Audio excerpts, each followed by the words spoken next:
Ambarawa Yahweh Elohim Yahweh Eka Baru Semkepo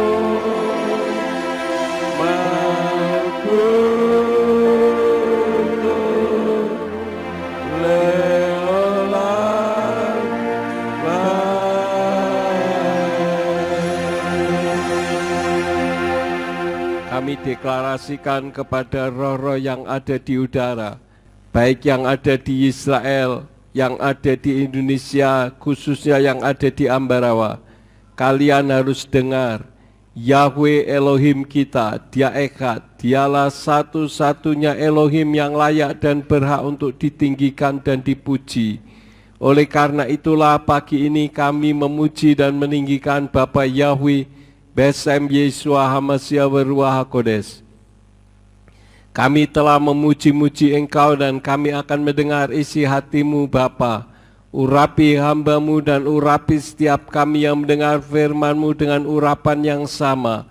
Berikan kemampuan kepada kami untuk dapat mengerti, memahami firman, dan bahkan menjadi pelaku firman.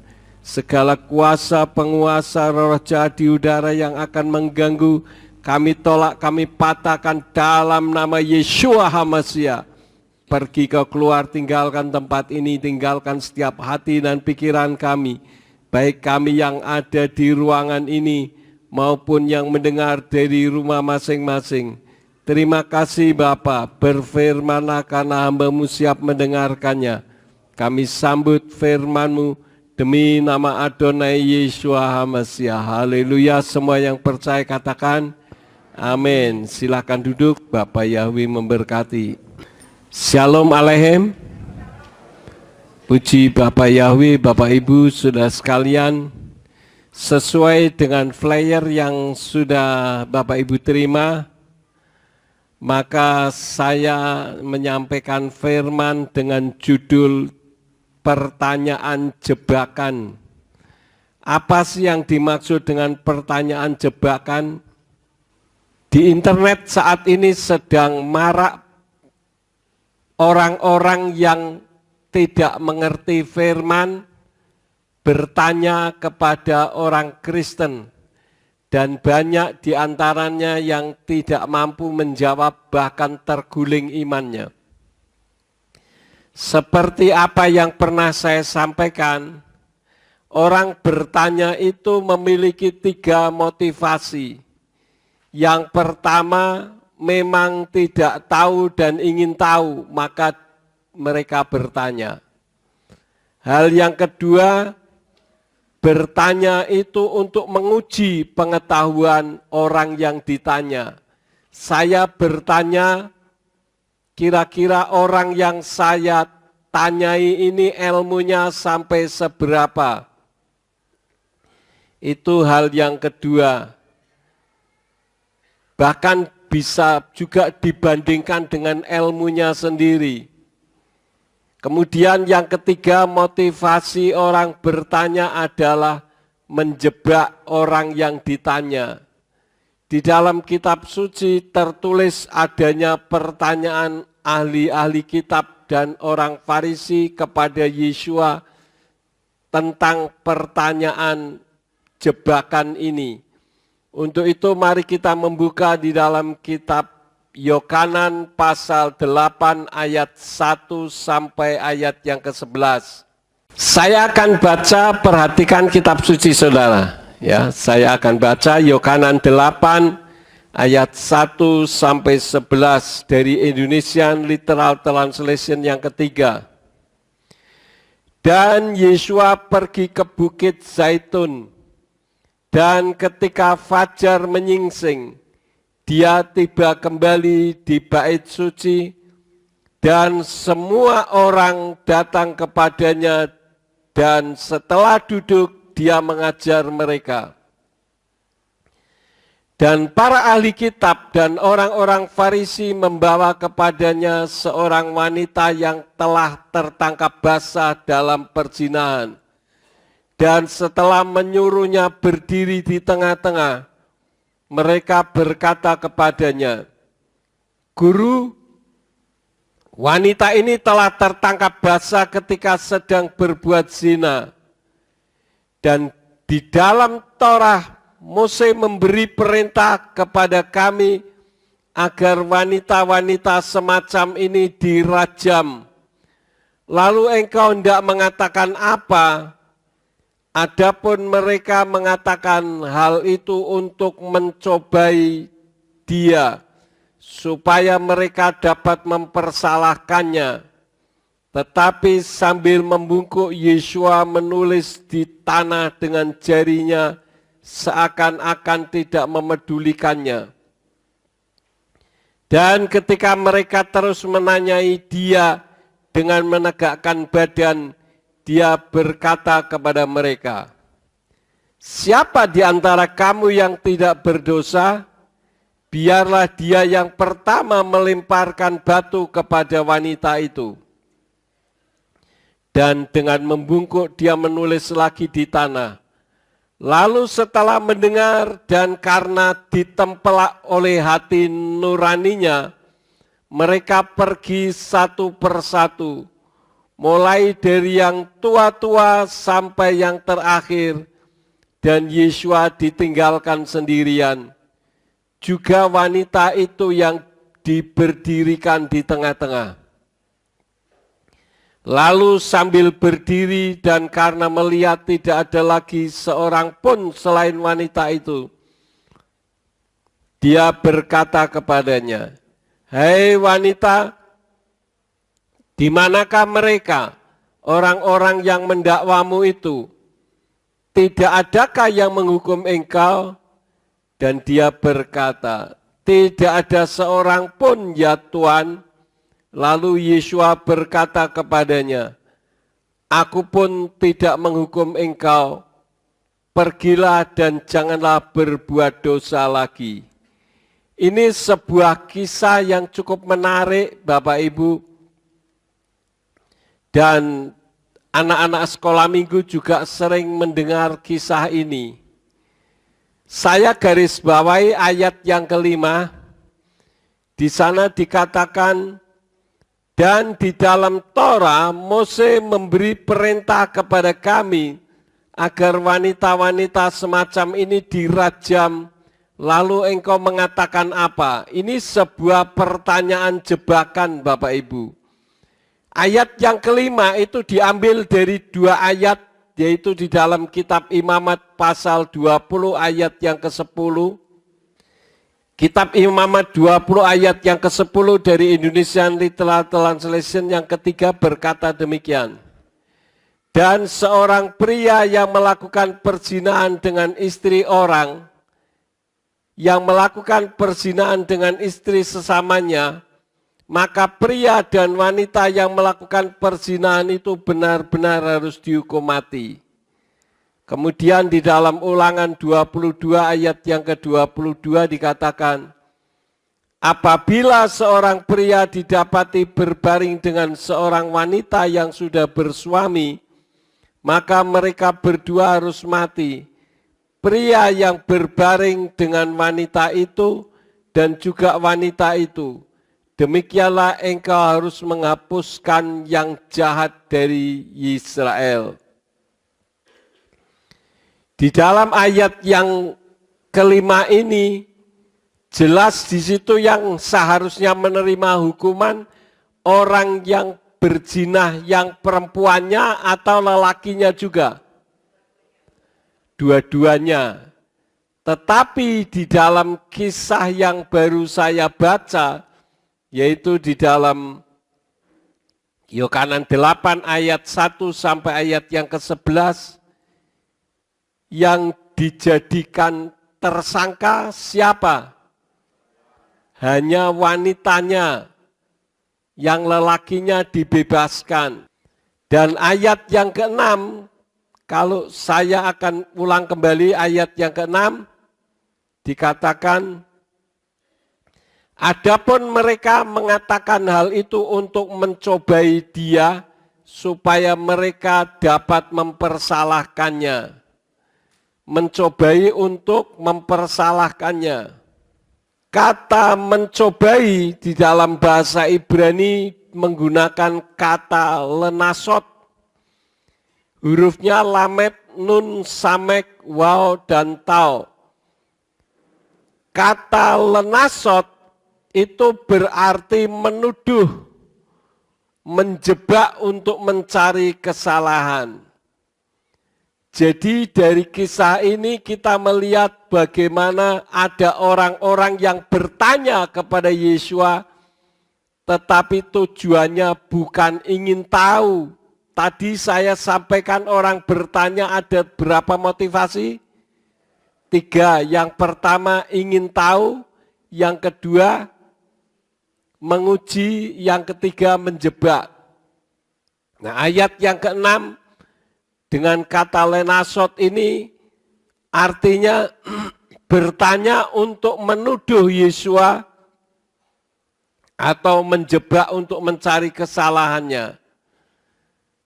Padahal tidak menyadari bahwa dirinya yang memberikan tuduhan juga bersalah, berdosa. Di dalam ayat yang ke-1 tadi dikatakan, dan Yesua pergi ke Bukit Zaitun, dan ketika fajar menyingsing, seharusnya ahli-ahli Torah dan orang Farisi, mereka berada di sinagoga, di bait suci. Tetapi kok mereka bisa menangkap perempuan berbuat zina? Artinya apa, saudara-saudara? Mereka mengamati terlebih dahulu dan akhirnya bisa menangkapnya. Pertanyaan yang disampaikan oleh ahli-ahli kitab dan orang Farisi itu merupakan pertanyaan menjebak. Pertanyaannya seperti apa? Kita kembali lihat ayat yang ke-5. Dan di dalam Torah, Mose memberi perintah kepada kami agar wanita semacam ini dirajam. Engkau mengatakan apa? Ini adalah pertanyaan jebakan. Jika Yesua mengatakan, ya, sesuai dengan Torah, Mose mengatakan perempuan seperti ini harus dirajam, go ahead, silahkan dirajam. Kalau Yesua mengatakan demikian, berarti Yesua tidak melanggar hukum Mose. Tidak melanggar Torah yang diajarkan oleh Mose. Betul tidak, saudara-saudara? Betul ya. Tetapi di sisi lain, kalau Yesua katakan silahkan rajam saja dengan batu, berarti Yesua tidak memiliki kasih sesuai ajaran dirinya yang mengajarkan kasih. Karena itu saya pernah menyampaikan kitab kita yang begitu tebal, kalau diperas itu hanya keluar satu kata, yaitu kasih. Dan tidak sesuai dengan dirinya yang adalah Elohim. Yesua itu bukan sekedar utusan atau manusia yang dituhankan atau manusia yang dijadikan Tuhan, tetapi Yesua adalah Elohim dan Elohim itu kasih. 1 Yohanes 4 ayat 16 mengatakan demikian. Dan kita telah mengenal dan telah mengimani kasih yang Elohim miliki di dalam kita. Elohim adalah kasih, dan siapa yang tetap tinggal di dalam kasih, dia tetap tinggal di dalam Elohim, dan Elohim di dalam dia. Jelas ayatnya mengatakan Elohim adalah kasih. Jadi kalau Yesua mengatakan silakan rajam, orang akan berpikir, wah ini baru benar nih, karena orang yang kedapatan berzina harus dirajam dengan batu. Tetapi di sisi lain, Yesua tidak memiliki kasih. Hal yang kedua, jika Yesua mencegah, jangan dong kasihan. Kan dia seorang perempuan yang dijadikan korban misalkan. Perzinahan kan bisa terjadi karena mau sama mau. Maka berarti Yesua konsekuen dengan ajarannya yaitu kasih. Namun di sisi lain Yesua berarti melanggar Torah yang diajarkan Mose. Jadi dalam hal ini Yesua mencegah ya salah, menganjurkan juga salah. Ini pertanyaan jebakan, saudara-saudara. Apalagi kalau Yesua melindungi. Tetapi jawaban Yesua mencengangkan penjebaknya, bahkan memukul penjebaknya, sekaligus membuktikan dirinya Elohim karena dia memiliki kasih. Dia kan tidak menyuruh merajam perempuan itu. Jadi Yesua itu membuktikan dirinya Elohim karena dia adalah Yahweh yang turun ke dalam dunia ini dalam wujud seperti manusia. Bukan sekedar utusan atau manusia yang dijadikan Tuhan. Tentang pembicaraan masalah utusan, nanti kita akan sampai ke sana. Bahkan dalam minggu yang terakhir pernah saya sampaikan tentang Yesua apakah hanya sekedar utusan. Kenapa saya menyampaikan firman dengan judul pertanyaan jebakan? Karena akhir-akhir ini di internet ada pertanyaan jebakan seperti pertanyaan ahli kitab dan orang Farisi yang bertanya kepada Yesua. Pertanyaannya mirip, tetapi dipertentangkan. Apabila kita tidak membaca kitab suci, kita akan sulit menjawabnya. Nah, karena itulah maka untuk memberikan jawaban pertanyaan-pertanyaan menjebak, maka kita harus membaca firman Elohim. Contoh-contoh pertanyaan jebakan, saya sampaikan 5 saja.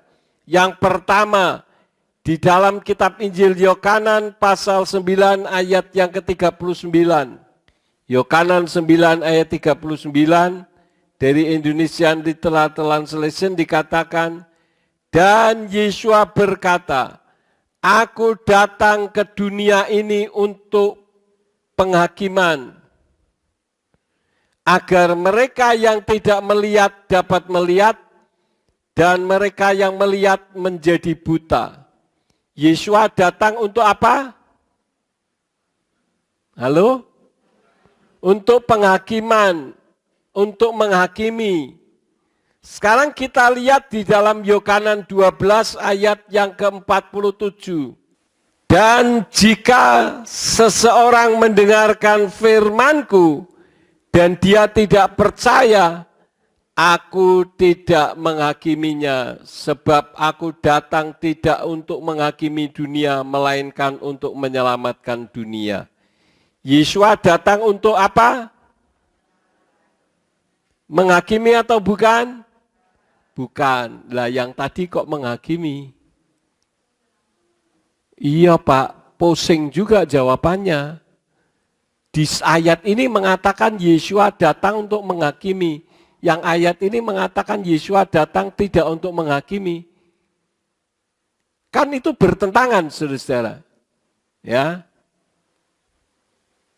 Kemudian hal yang kedua, kemarin sempat disinggung oleh Pastor Simeon, Kejadian 1 ayat yang ke-1.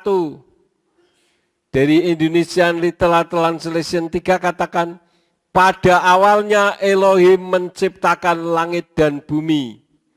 Pada awalnya atau pada mulanya apa saudara?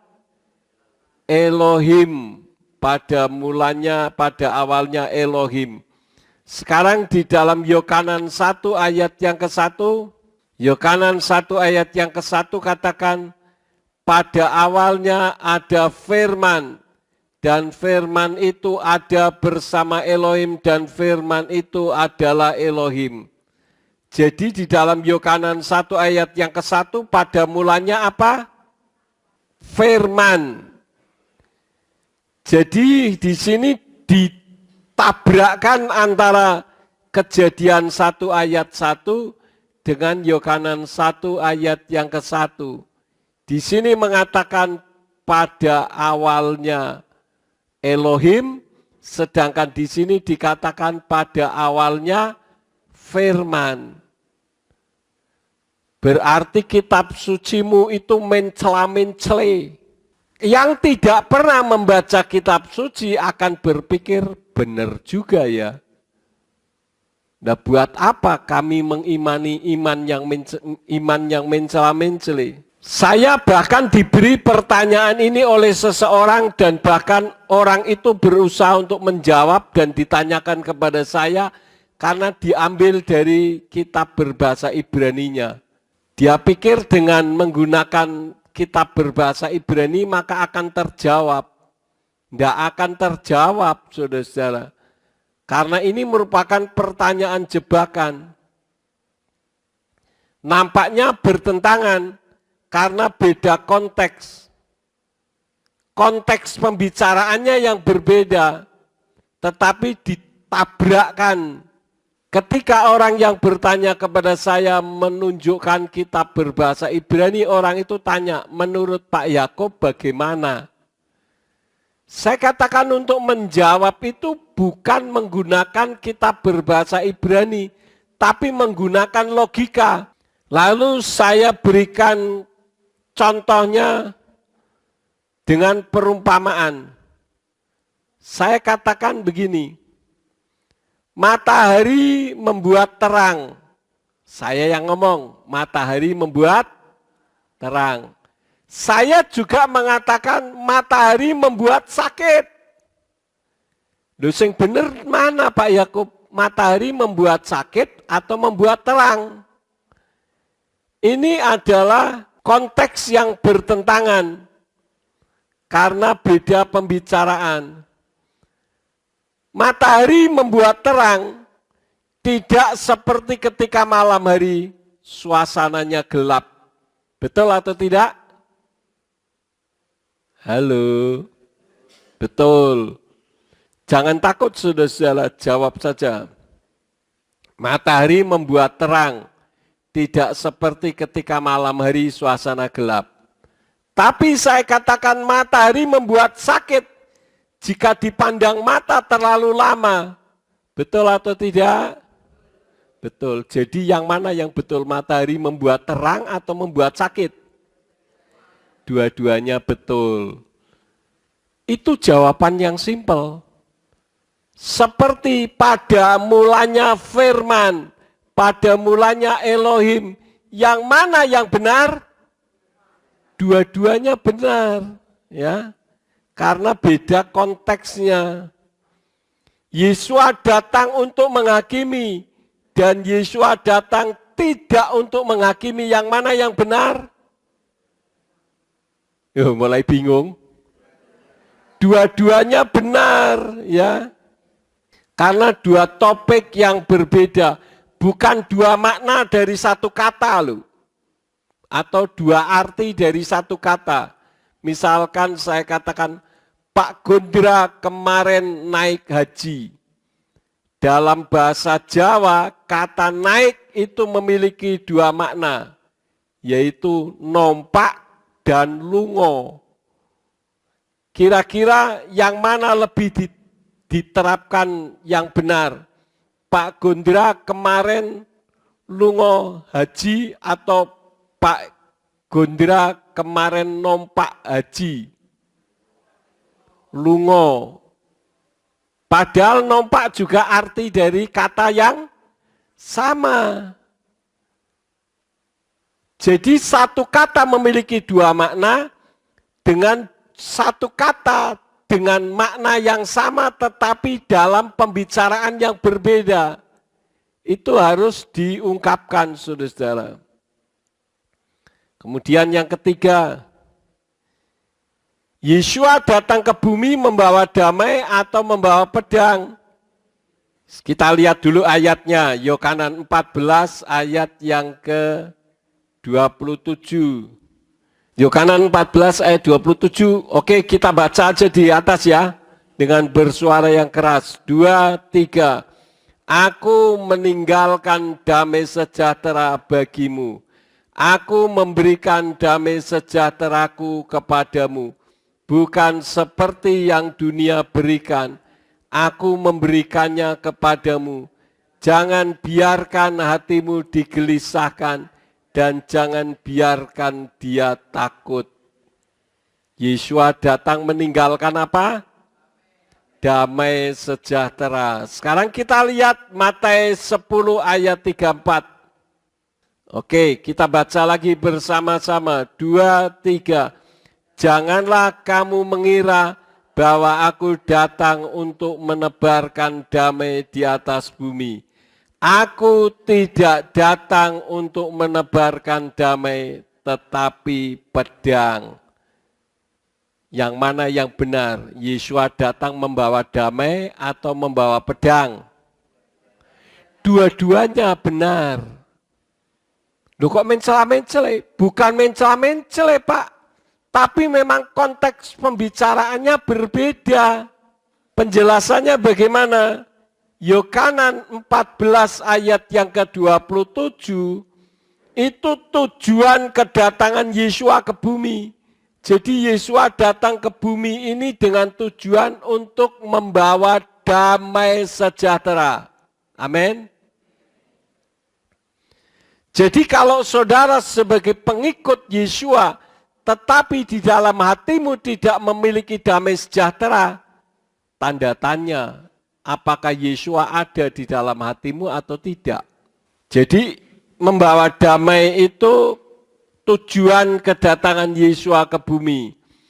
Tetapi di dalam Matius 10 ayat yang ke-34, di situ berbicara tentang akibat menerima Yeshua dalam hati. Misalkan di dalam keluarga saudara ada ayah, ibu, menantu, anak, cucu, semua damai sejahtera. Semua rukun aman. Tapi ketika saudara yang ada di dalam keluarga itu menerima Yeshua HaMashiach sebagai Tuhan dan Juru Selamat, sedangkan yang lain tidak menerima, maka akan terjadi konflik. Akan ada pedang, ada peperangan di dalam keluarga tersebut. Karena saudara menerima Yeshua.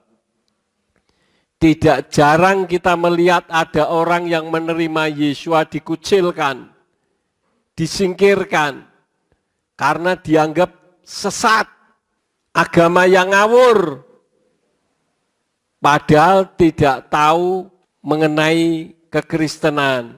Bahkan lebih parah lagi, menganggapnya kitab suci kitab palsu. Kalau orang menganggap kitab suci kitab palsu, orang tersebut harus bisa apa? Membuktikan keasliannya. Kalau tidak mampu membuktikan keasliannya, hanya mengatakan palsu, semua orang juga bisa. Bukankah sekarang sedang ramai tentang ijazah Jokowi palsu? Kalau orang mengatakan ijazah Jokowi palsu, yang mengatakan palsu seharusnya mampu membuktikannya. Ini semua sudah di luar nalar. Lawang Universitas Gajah Mada yang mengeluarkan saja sudah mengatakan itu mahasiswa kami lulus dari Fakultas Kehutanan. Lah kok tidak diakui, ini otaknya di mana? Kan begitu. Maka dari itu saya di dalam membuat pelatihan para gembala, para pejabat GPF, itu saya file semua. Karena untuk mendapatkan sertifikasi supaya bisa ada bukti. Sehingga kalau ada di antara yang tidak percaya mengatakan, masa sih kamu mengikuti pelatihan GPF? Ya lihat saja buktinya, semua saya file dengan baik. Jadi tentang kedatangan Yesua ke bumi membawa damai, tetapi justru ketika kedatangannya itu diterima di dalam hati orang, maka terjadi pedang. Sampai di sini bisa dipahami? Nah, sekarang saya akan putarkan satu video untuk memberikan jawabannya. Silakan videonya diputar. Niti Dharma, meniti jalan nalar, bukan sekedar menerima warisan keyakinan.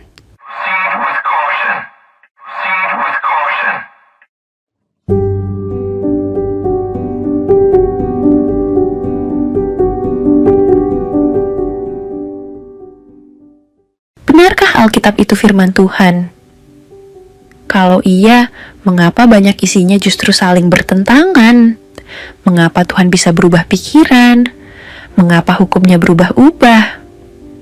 Dan bagaimana kita tahu mana yang benar kalau dua ayat yang sama-sama dianggap suci justru saling meniadakan?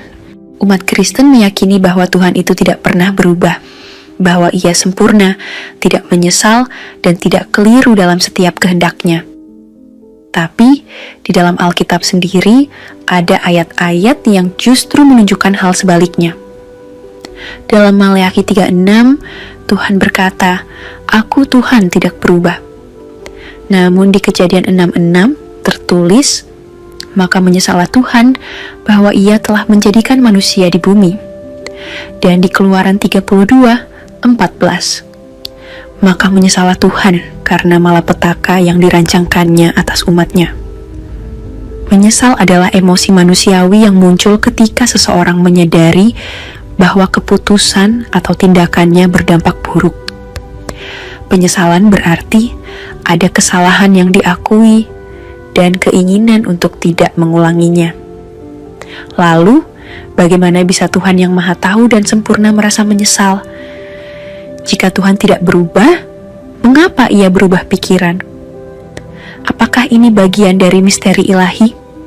Ataukah kita sebenarnya sedang membaca karya sastra manusia yang sedang mencoba memahami Tuhan dengan cara yang terbatas?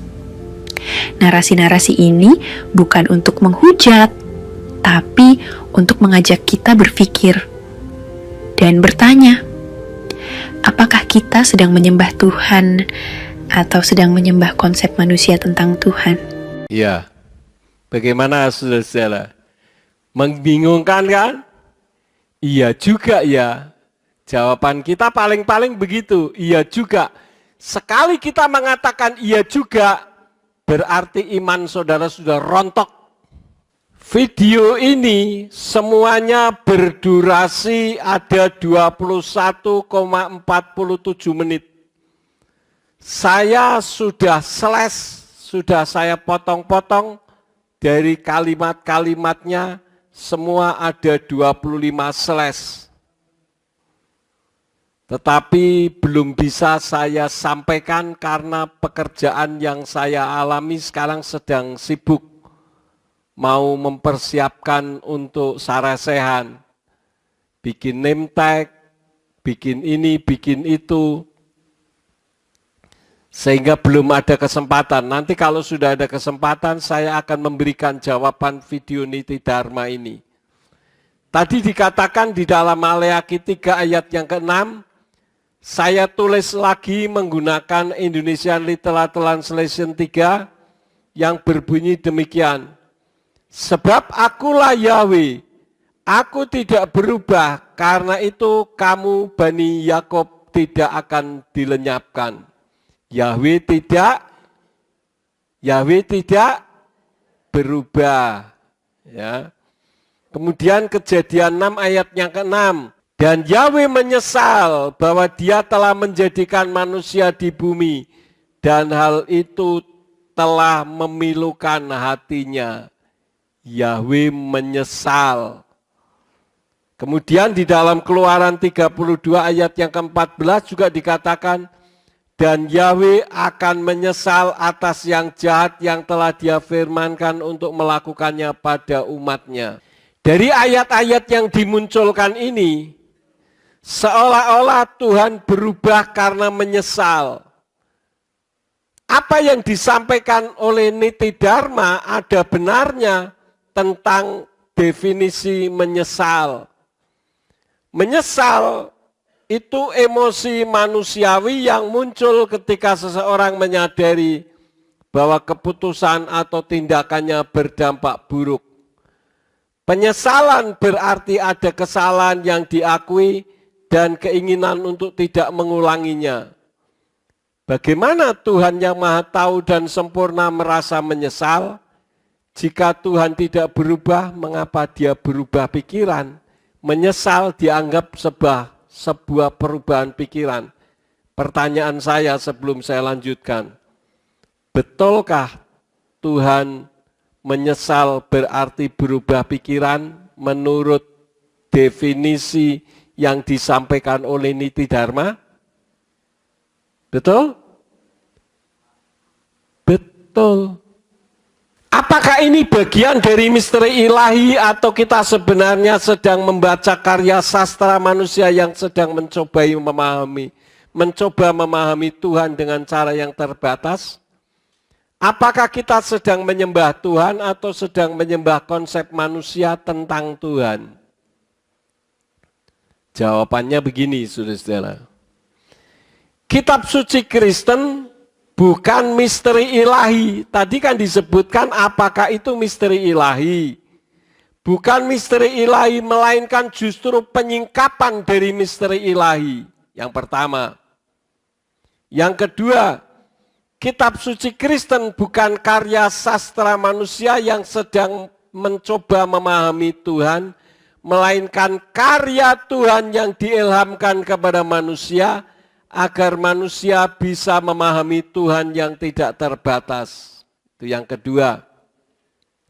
Yang ketiga, kitab suci Kristen bukan berarti kita sedang menyembah Tuhan atau menyembah konsep manusia tentang Tuhan, melainkan manual book manusia agar manusia memahami Tuhan dan memahami tentang Tuhan, serta untuk memahami sesama manusia agar membuat tubuh dan jiwa sehat, sejahtera, damai, dan sukacita. Jadi kitab suci itu manual book, buku manual. Seperti kalau saudara beli HP, saudara tidak menerima hanya HP saja, tetapi ada kertas kecil di situ, cara penggunaannya. Kalau saudara beli sepeda motor juga ada buku kecil yang memberikan petunjuk bagaimana menggunakannya. Apalagi kalau membeli mobil, bukunya tebal. Di situ harus dibaca terlebih dahulu bagaimana cara menggunakannya supaya mobil yang dibeli itu tidak cepat rusak. Sepeda motor ataupun HP yang saudara beli itu tidak cepat rusak. Nah, kitab suci itu buku manual saudara.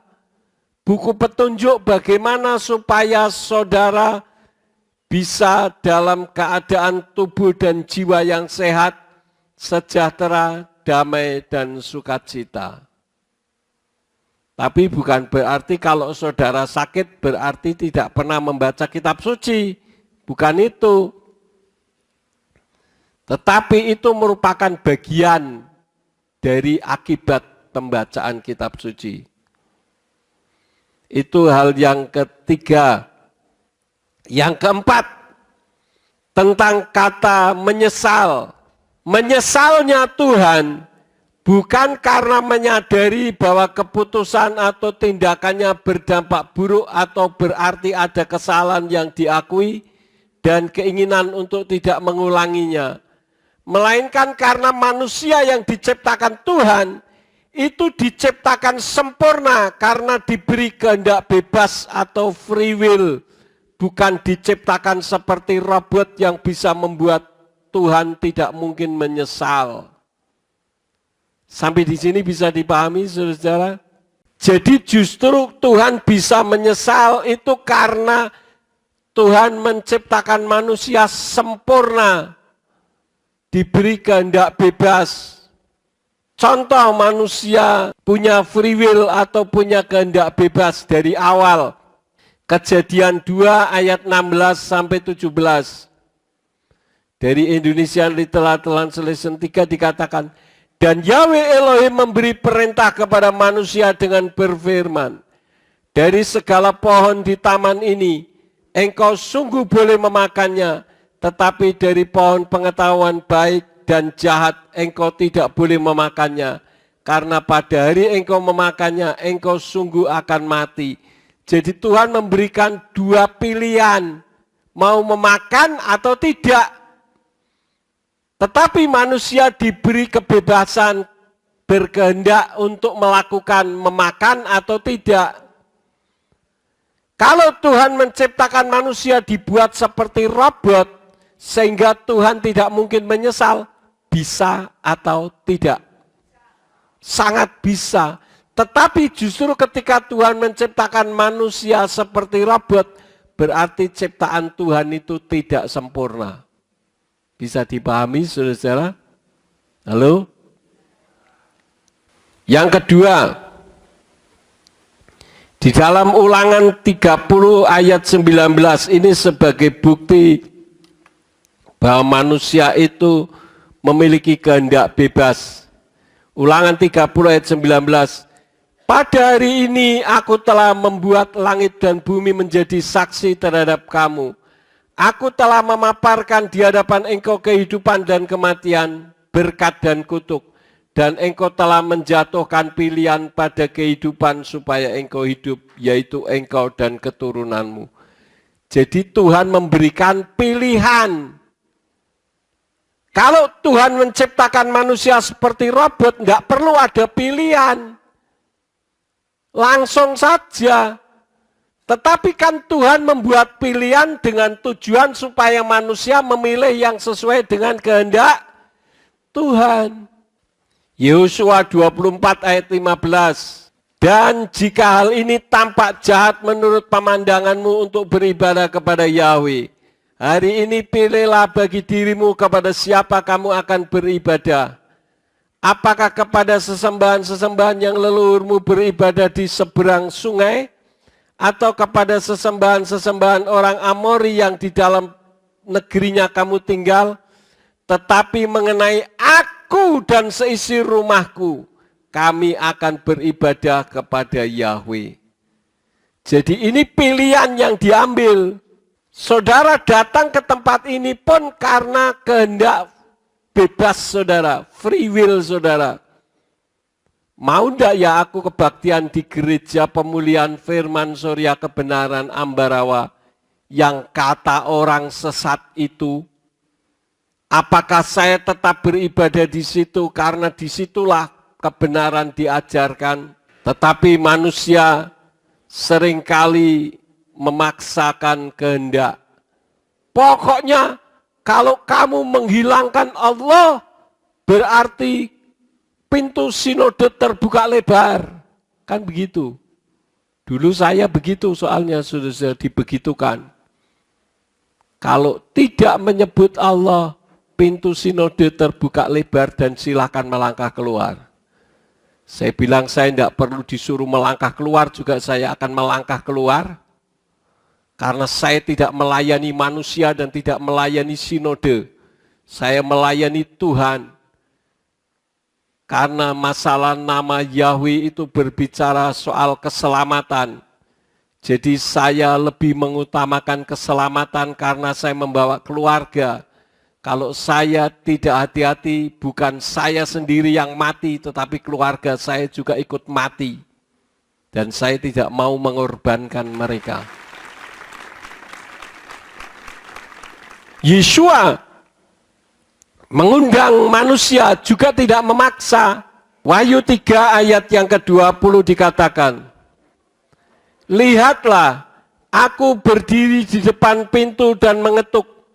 Jika seseorang mendengar suaraku dan membukakan pintu, aku akan masuk kepadanya dan aku akan makan bersama dia dan dia bersamaku. Aku berdiri di depan pintu dan mengetuk, pintu hati maksudnya, mengetuk.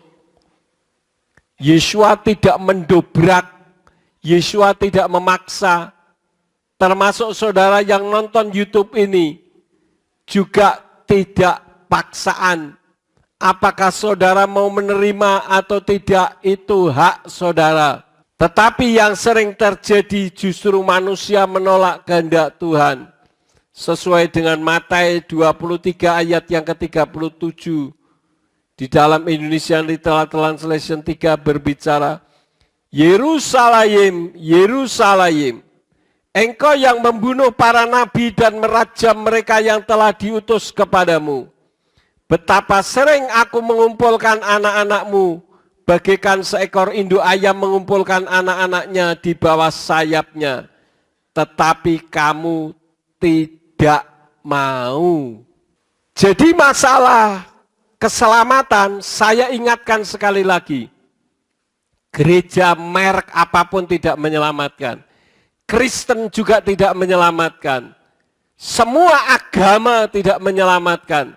Yang menyelamatkan adalah Bapa Yahweh di dalam nama Adonai Yeshua HaMashiach dan Ruach HaKodes. Itu yang menyelamatkan. Jadi free will dalam kitab suci juga bukan berarti independen dari Elohim, melainkan manusia tetap memiliki tanggung jawab moral dalam memilih responnya. Jadi kalau saudara merespon memilih untuk tidak beribadah kepada Bapa Yahweh, itu hak saudara, tetapi ada konsekuensinya, ada tanggung jawab moralnya.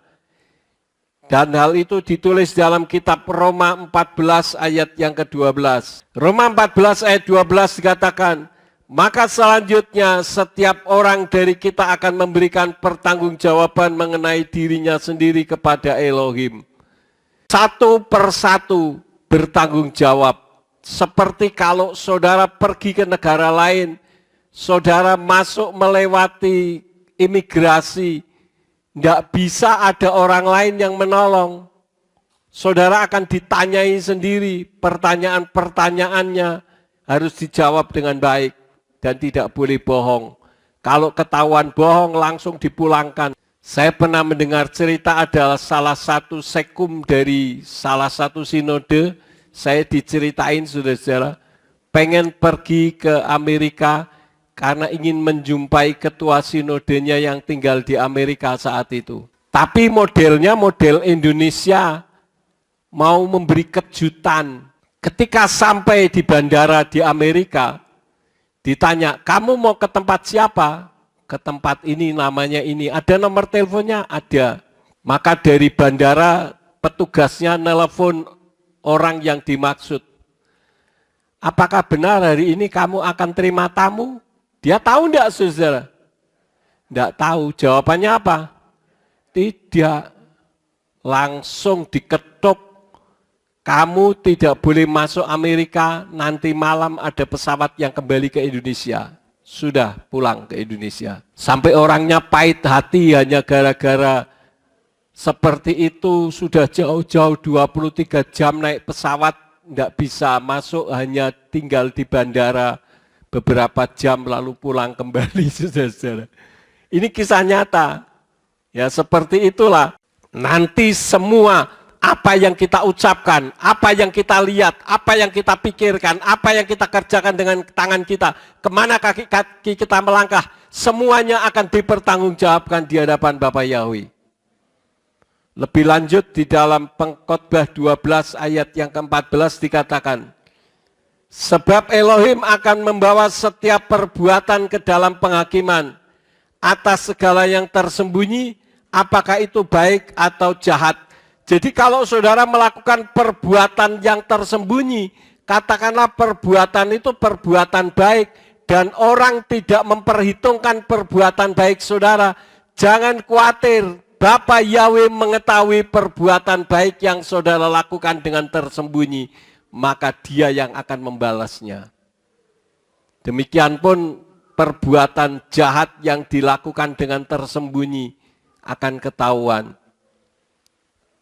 Seperti Daud ketika membunuh seseorang karena menggauli istrinya, itu tersembunyi, tetapi Tuhan tahu rencana jahatnya. Itu yang keempat. Sekarang yang terakhir, yang kelima. Pertanyaan yang menjebak, Tuhan bisa dilihat atau tidak bisa dilihat? Jadi saya menyampaikan hari ini hanya 5 saja ya. Di dalam Yohanes 1 ayat yang ke-18 dikatakan, tidak seorang pun pernah melihat Elohim. Dia putra tunggal yang ada dalam dekapan Bapa, dialah yang telah menyatakannya. Menurut ayat ini orang bisa melihat Tuhan atau tidak? Tidak. Lalu Keluaran 33 ayat yang ke-11. Dan Yahweh akan berfirman kepada Mose muka dengan muka seperti ketika seseorang berbicara kepada temannya. Lalu ia pun kembali ke perkemahan dan yang melayani dia Yehosua bin Nun, seorang pemuda tidak beranjak dari tengah-tengah kemah itu. Mose akan berhadapan muka dengan muka. Apa maksudnya ini? Apakah berarti Tuhan bisa dilihat oleh Mose? Jadi Mose melihat Tuhan atau tidak? Penjelasannya, Yohanes 1 ayat yang ke-18 berbicara tentang hakikat atau esensi penuh Elohim yang tidak terlihat sepenuhnya oleh manusia. Kenapa? Karena Elohim itu roh. Roh bisa dilihat tidak? Tidak. Seperti angin. Adakah saudara yang bisa melihat angin? Oh, angin warnanya merah, Pak. Loh kok bisa? Lah kalau orang masuk angin dikeroki ya merah, anginnya keluar. Bukan itu maksudnya. Yohanes 4 ayat yang ke-24 katakan Elohim itu roh dan mereka yang menyembah Dia seharusnya menyembah dalam roh dan kebenaran. Orang yang melihat Tuhan itu bisa mati, saudara-saudara. Keluaran 33 ayat yang ke-20. Dan Dia berfirman, engkau tidak dapat melihat wajahku karena tidak seorang pun memandang aku dan dia hidup. Artinya kalau orang memandang Tuhan akan mati. Hakim-Hakim 13 ayat yang ke-22. Lalu Manoah berkata kepada istrinya, pastilah kita akan mati karena kita telah melihat Tuhan. Nah ini. Jadi manusia melihat Tuhan mati, tetapi saking cintanya Tuhan atau Elohim kepada manusia, saya sudah seringkali katakan bahwa Tuhan itu bucin terhadap manusia, budak cinta. Yahweh turun ke bumi dalam wujud seperti manusia dengan mengosongkan kemuliaannya, agar bisa tinggal di antara manusia. Maka ada di dalam kitab Filipi 2 ayat yang ke-7, sebaliknya Dia sudah mengosongkan dirinya sendiri dengan mengambil rupa seorang hamba agar berada dalam keserupaan manusia. Supaya bisa dilihat, itulah Yeshua Mesias yang adalah Yahweh itu sendiri. Kalau Dia dalam keadaan berwujud roh, manusia lihat mati, saudara-saudara. Karena radiasi kekudusan Yahweh mematikan manusia. Maka dari itu Yeshua pernah mengatakan di dalam Yohanes 12 ayat yang ke-45, dan siapa yang melihat aku, ia melihat Dia yang telah mengutus aku. Saya garis bawahi kata mengutus. Saya pernah menyampaikan 2 minggu yang lalu kalau saya tidak salah. Mengutus itu dari kata Ibrani selakta atau yang berasal dari salak ata. Kata Ibrani salak berkaitan erat dengan kata saliak, utusan yang mewakili sepenuhnya yang mengutus. Jadi saat Mose melihat Elohim dalam kitab Keluaran 33 ayat 11 dikatakan muka dengan muka, itu hanya kalimat hiperbola yang berarti komunikasi langsung, hubungan intim tanpa perantara, baik melalui mimpi atau teka-teki, melainkan seperti seorang sahabat. Maka beberapa ayat berikutnya Mose berkata di dalam Keluaran 33 ayat 18, dan dia berkata, aku mohon tunjukkan kemuliaanmu kepadaku. Jadi Mose meminta ditunjukkan kemuliaannya. Bahkan bilangan 12 ayat 6-8. Bilangan 12 ayat 6-8. Dan dia berfirman, dengarkanlah sekarang perkataanku. Jika ada seorang nabi di antara kamu, aku Yahweh akan membuat diriku dikenal olehnya dalam penglihatan. Aku akan berbicara kepadanya dalam mimpi. Tidakkah demikian dengan hambaku?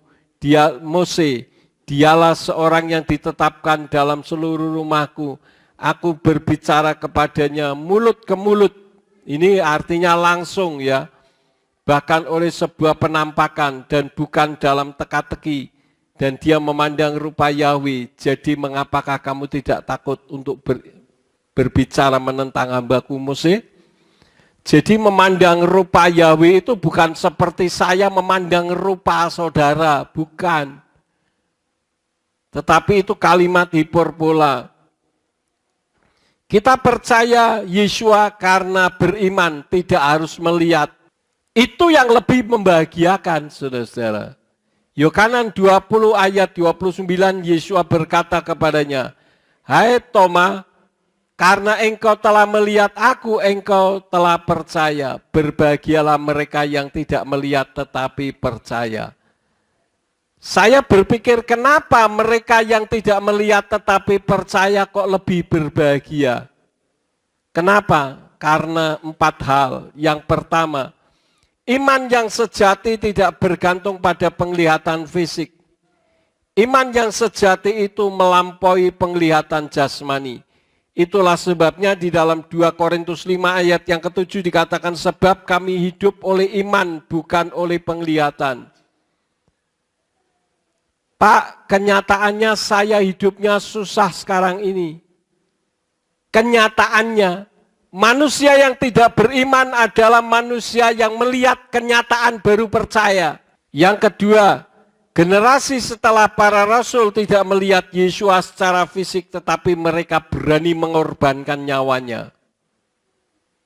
Yang ketiga, Toma terlalu bergantung pada bukti indrawi. Mata ini lebih dominan. Pokoknya kalau belum kenyataan, saya tidak akan menerima. Kira-kira begitu. Kalau kita berpikir seperti itu, tidak akan pernah ada gereja ini. Dulu gereja ini dibangun hanya dengan uang berapa ya? 130.000 kalau tidak salah. Kalau ada yang masih ingat, tolong ingatkan saya. Beli batu bata, beli pasir, habis. Tapi setelah itu Tuhan kirim berkat dari luar. Dari mana-mana diberkati terus-menerus. Sampai jadi gereja seperti ini.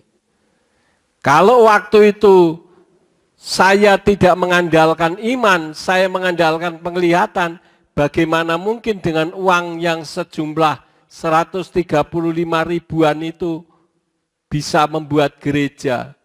Tidak akan mungkin. Mungkin sekarang ini saudara dalam realitas kehidupan sedang terpuruk.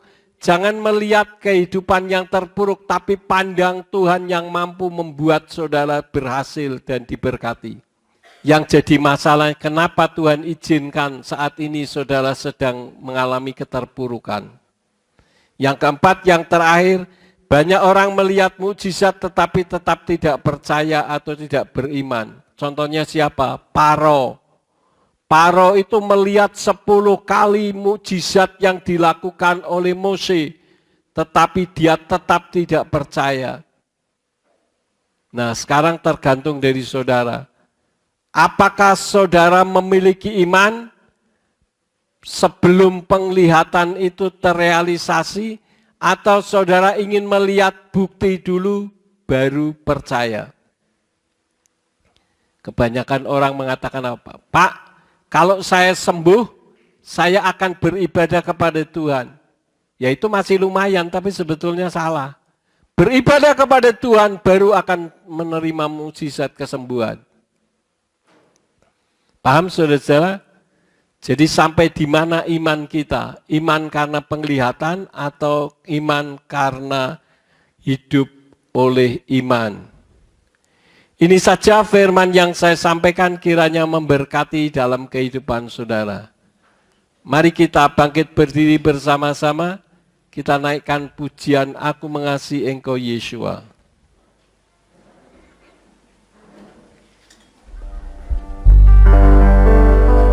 Aku mengasihi Engkau Yeshua dengan segenap hatiku.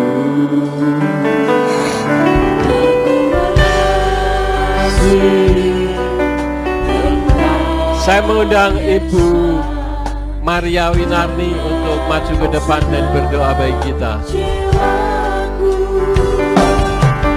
Renungkan firman-Mu siang dan malam, ku pegang perintah-Mu dan ku lakukan. Engkau tahu ya Yahweh, tujuan hidupku hanyalah untuk menyenangkan hatimu.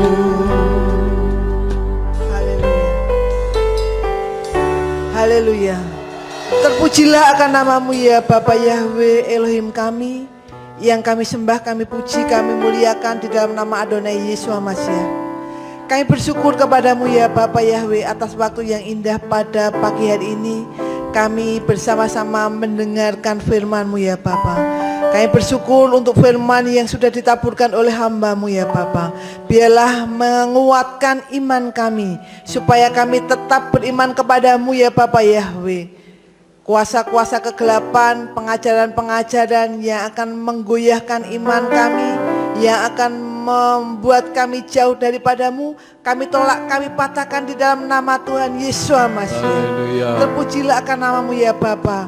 Biarlah melalui kebenaran firman-Mu pada saat ini yang kami terima, menjadikan kami semakin kuat iman kami kepadamu, semakin melekat kepada Engkau ya Bapa Yahweh. Bahwa Engkaulah Yahweh Sang Pencipta yang sudah turun ke dalam dunia ini untuk menyelamatkan kami di dalam nama Yesus Mashiach. Terpujilah akan nama-Mu ya Bapa. Biarlah melalui kebenaran firman-Mu saat ini menjadikan kehidupan kami hari lepas hari semakin berkenan kepadamu. Hari semakin memuliakan nama-Mu, semakin menyenangkan Engkau ya Bapa. Terima kasih ya Bapa. Kami percaya Engkau sudah memberkati kami jemaat-Mu yang sudah hadir pada pagi hari ini, dan juga jemaat-Mu yang mengikuti ibadah dimanapun mereka berada ya Bapa. Terima kasih ya Bapa. Engkau urapi hamba-Mu Bapak Pendeta Yakub Sulistyo yang sudah menyampaikan kebenaran firman-Mu. Biarlah Engkau pakai semakin luar biasa di dalam Engkau ya Bapa, dan Engkau bukakan setiap rahasia-rahasia firman-Mu, sehingga di dalam pengajaran kepada kami Tuhan, kami semakin memahami akan firman-Mu, dan kami semakin mengerti akan kehendak-Mu dan rencana-Mu di dalam kehidupan kami. Terpujilah akan nama-Mu ya Bapa. Kami bersyukur di dalam nama Tuhan Yesus Mashiach. Haleluya. Amin. Amin. Silakan duduk. Sebelum saya tutup, Bapak Ibu, saya mohon supaya saudara mendukung pelayanan Yayasan Pendidikan Surya Gerisim dengan menyekolahkan anak atau cucu di sekolah kita. Ya, kalau sekolah itu tidak baik, tentu saya juga tidak izinkan cucu saya sekolah di situ. Ya, karena anak kecil itu memiliki dasar yang sangat kuat. Justru karena masih sedikit itulah maka anak-anak bisa semakin mendapatkan perhatian dari gurunya. Terima kasih untuk dukungannya. Kita akan tutup di dalam doa. Mari kita bangkit berdiri bersama-sama. Kami mengucap syukur kepadamu Bapa Yahweh, Engkau yang telah menyampaikan isi hatimu. Engkau berkati firman yang sudah hamba-Mu taburkan. Demikian pula jemaat yang telah mendengarkannya Engkau berkati. Kalau sebentar kami akan pulang, baik yang akan pulang ke Semarang, ke Kabupaten Magelang dan ke Salatiga serta di Ambarawa dan sekitarnya. Engkau memberkati ya Bapa, dalam perjalanan dijauhkan dari mara bahaya, malapetaka di jalan maupun orang jahat, kerusakan kendaraan dan sebagainya. Tibakan di rumah dengan selamat dan sesampainya di rumah apabila ada yang akan melakukan aktivitas apa saja yang diusahakan dan dikerjakan yang tidak bertentangan dengan firman-Mu, kiranya dibuat nyala oleh Engkau berhasil, supaya dengan keberhasilan itu dapat dikembalikan lagi guna hormat dan kemuliaan bagi nama-Mu. Berkati semua yang sudah melayani pada hari ini, Engkau pakai semakin hari semakin heran. Terima kasih Bapa, sekarang berkatilah kami karena kami siap menerima berkat daripada-Mu. Mari kita angkat kedua belah tangan kita untuk menerima berkat Yahweh. Yefarka Yahweh wiyis mereka. Yahweh memberkati engkau dan memelihara engkau. Yaer Yahweh pano oleh kawi kuneka. Yahweh menyinari engkau dengan wajahnya dan memberi engkau anugerah. Yesa Yahweh pano oleh kawi yasem leka shalom. Yahweh menghadapkan wajahnya kepadamu dan memberi engkau damai sejahtera.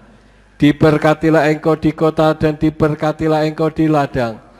Diberkatilah buah kandunganmu, hasil bumimu dan hasil ternakmu, yakni anak lembu sapimu dan kandungan kambing dombamu.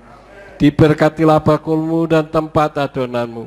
Diberkatilah engkau pada waktu masuk dan diberkatilah engkau pada waktu keluar. Sekarang pulanglah dan terimalah berkat. Kasih Bapa Yahweh Sang Pencipta, kasih karunia Adonai Yeshua HaMashiach Sang Pembeli jiwa, dan Ruach HaKodes menyertai dan memberkati sampai selama-lamanya. Adonai Yeshua HaMashiach datang kembali untuk yang kedua kali. Haleluya.